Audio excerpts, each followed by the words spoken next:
Hi,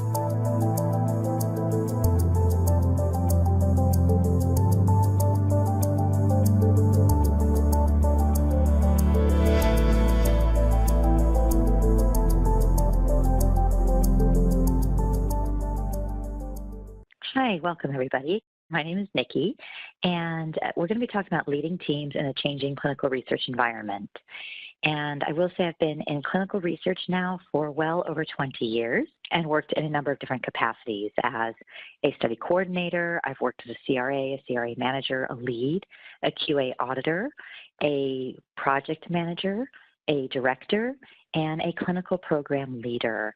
And I will say in many of these roles, we've had to deal with turnover, new teams, study startup, transition, company mergers, and in all of those, understanding the logistics of communication, the challenge that we will be facing when we bring on new team members or when projects start up is really critical. It really helps us get through that challenging part, that challenging aspect of establishing expectations and what's going to happen, and the fact that it will work out. So that's just sort of a general introduction to some of the materials we're talking about today in terms of just understanding the process in order to help us get through it.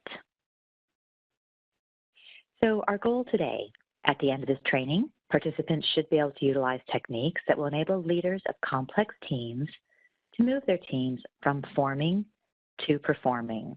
Learning objectives for today: define a team, explain Tuckman's 4 stages of team development. We'll also define alignment and collaboration. We'll provide 10 practical tips a team leader can implement to move her or his team from chaos to performing, and describe 5 best practices for leading virtual teams. Really what we're looking at here is your role as coach.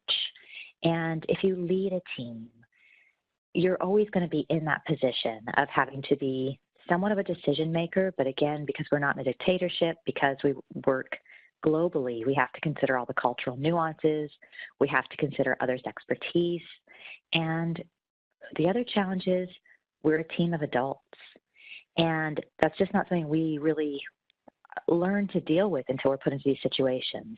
Generally, as we're moving through our school or through our early stages of career development, there's a definite hierarchy. There's a key decision maker, and people follow the process because they're told to. But once we start working in these cross-cultural organizations, we work across groups where we have medical experts, we have data experts, we have stats experts, we have investigators who are experts in their field, and they're also in charge of their own facilities. They have their own patients.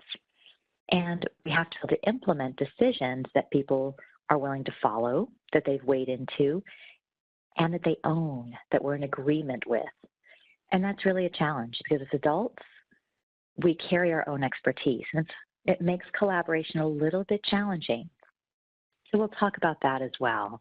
Because again, we're a coach, but not in the sense of an authoritative coach.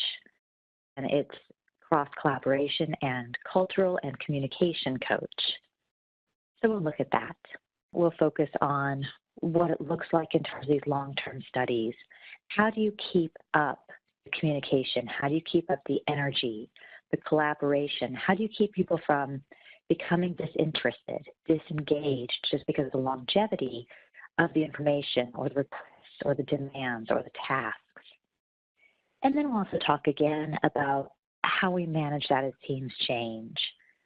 Change is very hard. We have a tendency to dig in our heels every time there's change or we have to implement a new process.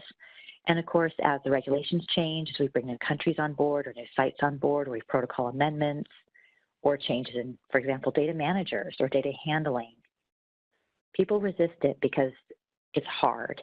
To learn a new process is difficult. But again, it's in how we approach it and how we introduce it that can make a difference. Again, allowing adults as learners, as our partners to weigh in on the decision and on the process of how to implement, but without losing that momentum. And as you alluded to in the beginning, also not having to revisit decisions that were already made. It doesn't mean they were bad decisions, it just means that people are resistant because they didn't make those decisions. So how do we get people to embrace processes that are already existing while moving forward and adapting.